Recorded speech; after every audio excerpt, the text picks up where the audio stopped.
ఈ పరాభావనామ సంవత్సరంలో మిథున రాశిలో జన్మించినటువంటి వారికి ఏ విధంగా ఉండబోతుందో తెలుసుకునే ప్రయత్నం చేద్దాం. ఆదాయం 8, వ్యయం 1, రాజ్యపూజ్యం 11, అవమానం 7.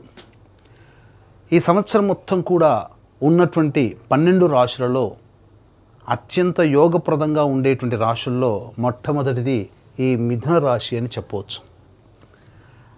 మే 31వ తారీఖు వరకు కూడా గురువు మిథున రాశిలోనే సంచారం చేస్తూ ఉండడం, అలాగే దశమంలో శని ప్రభావము, కంటక శని ప్రభావాన్ని కలిగిస్తున్నప్పటికీ గురువు సంపూర్ణంగా అనుగ్రహంగా ఉండడం, ఈ కారణం చేత అనుకున్నటువంటి అన్ని పనులలో విజయాన్ని సాధించగలుగుతారు.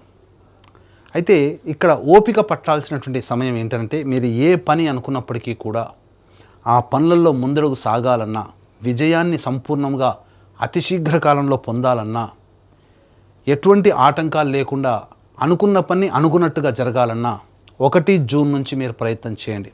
ఎందుకంటే రాశిలోనే ఈ యొక్క గురుగ్రహ సంచార ప్రభావము మే 31వ తారీఖు వరకు ఉండడం, ఇది అంత యోగ్యమైనటువంటి కాలం కాదు. అయితే కంటక శని ప్రభావం కూడా ఉండడం, ఇవన్నీ కూడా కొంత నత్తనడకన సాగుతాయి మీ పనులన్నీ కూడా. జూన్ 1వ తారీఖు నుంచి అక్టోబర్ 31వ తారీఖు వరకు కుటుంబ స్థానంలో గురువు స్థితి పొంది ఉండడం, ఉచ్చ స్థితి పొంది ఉండడం, ఇది అన్ని విధాలుగా యోగ కాలముగా చెప్పబడి ఉంది.